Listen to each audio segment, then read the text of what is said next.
ब्राह्मणी फाट्यावर जखमी गाभण गोमातेला जीवनदान। ब्राह्मणी फाट्यावरील रहदारीच्या मुख्य मार्गावर मंगळवारी रात्री सुमारे 11:30 वाजण्याच्या सुमारास एक गाभण गोमाता गंभीर जखमी अवस्थेत आढळून आली। तिच्या पायाचा खूर तुटल्याने ती रक्तबंबाळ झाली होती आणि वेदनेने तडफडत आरडाओरडा करत होती। अपघात टाळण्यासाठी काही नागरिकांनी तिच्या आजूबाजूला दगड ठेवून वाहन चालकांना इशारा दिला होता। याच मार्गाने जात असताना डॉक्टर विनोद कुमार आदे यांच्या दुचाकीचा तोल दगडावर गेल्याने त्यांचे वाहन घसरले। सुदैवाने त्यांना कोणतीही गंभीर दुखापत झाली नाही। घटनेने परिसरातील नागरिकांनी तातडीने घटनास्थळी गर्दी केली। जखमी गोमातेला पाहून डॉक्टर आदे यांनी तात्काळ संबंधित गोरक्षक व पशुवैद्यकीय सेवाशी मोबाईलद्वारे संपर्क साधला। दरम्यान उपस्थित गोरक्षकांनी गोमातेला सुरक्षित ठिकाणी हलवून तिला पाणी पाजले। त्यानंतर डॉक्टर आदे यांनी पशुवैद्यकीय अधिकारी डॉक्टर रवी राठोड तसेच बजरंग दलाचे जिल्हा महामंत्री विशाल दुधबडे यांच्याशी संपर्क साधून गोरक्षक सेवा समितीला प्राचारण केले। घटनास्थळी पोहोचलेल्या डॉक्टर रवी राठोड यांनी जखमी गोमातेवर प्राथमिक उपचार केले। त्यानंतर गोरक्षकांनी तिला पुढील देखभाल व उपचारासाठी गोरक्षण केंद्रात दाखल केले। डॉक्टर राठोड यांनी सांगितले की ही गोमाता गाभण असून तिच्या पायाला गंभीर दुखापत झाल्यामुळे किमान 3 महिने तिला चालणे शक्य होणार नाही।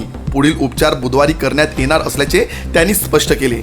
यावेळी उपस्थितांनी पशुधन पालकांना आवाहन करताना सांगितले की आजारी किंवा जखमी जनावरे रस्त्यावर मरणाच्या दारात सोडून देऊ नयेत।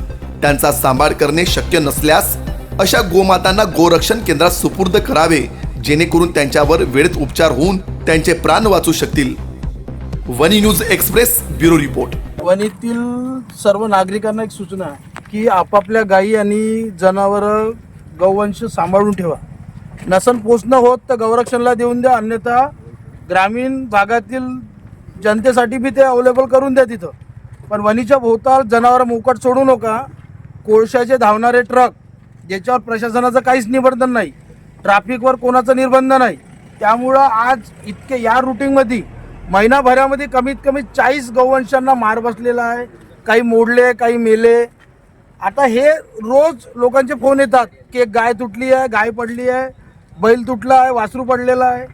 या रोडवर रोज काही ना काही एक ॲक्सिडेंट होत आहे, तो जनावराचा, त्याचबरोबर कधी माणसाचा होईल याची गॅरंटी नाही। आणि आज या गायीचे दोनही पाय गेले। आता या गायीनी जगायचं कसं आणि चालायचं कसं? येणारा काळ ती गाय गाभण सुद्धा आहे, त्या हिशोबाने या गायीचे खूर सुद्धा मोडलेला आहे। जेणेकरून लोकांनी पोचणं नसेल होत तर जनावरं रोडवर मोकाट सोडू नका। जर आम्हाला माहीत झालं की ही जनावर त्याचं आहे आणि तो मोकाट सोडतोय, याच्यावर कायदेशीर कारवाई सुद्धा करण्यात येऊ शकते। प्रशासनाने याच्याकडे लक्ष द्यावं। ट्रॅफिक सुविधा आणि हे जे रोडवर ट्रक उभे आहे आणि हे कोळशाचे बेधाम ट्रक चालतात, याच्यावर कोणाचाच दबाव नाही। आणि जनावर मोकाट सोडणं हा काय आपला धर्म नाही। जनावर पोसणं होत असेल तर पोसा, अन्यथा जनावर कोणी पोसू नका। त्या फोनवर आम्ही आलो, गाईचं ॲक्सिडेंट होऊन होता, गाईचे दोन्ही पायाला खूप गंभीर जखमा आहेत। आम्ही येऊन आता ट्रीटमेंट झालेलं आहे। पण पशुपालकांना एक आव्हान आहे, आपले जनावर रस्त्यावर सोडू नये, जेणेकरून रात्री अपरात्री ट्रकवाले जात असतात, त्या टायमाला जर जनावर मधात आले, चुकून ब्रेक लागत नाही कधी कधी, तर ते असं गाईंना ॲक्सिडेंट वगैरे होतात। तरी आपण आपले पशुधन जे आहे ते रस्त्यावर सोडून हे करू नये शकते, कारण की आता बघा ना किती जखमा झालेल्या आहेत। गाईचं किती अवघड आहे, हे चालू शकणार नाही आहे।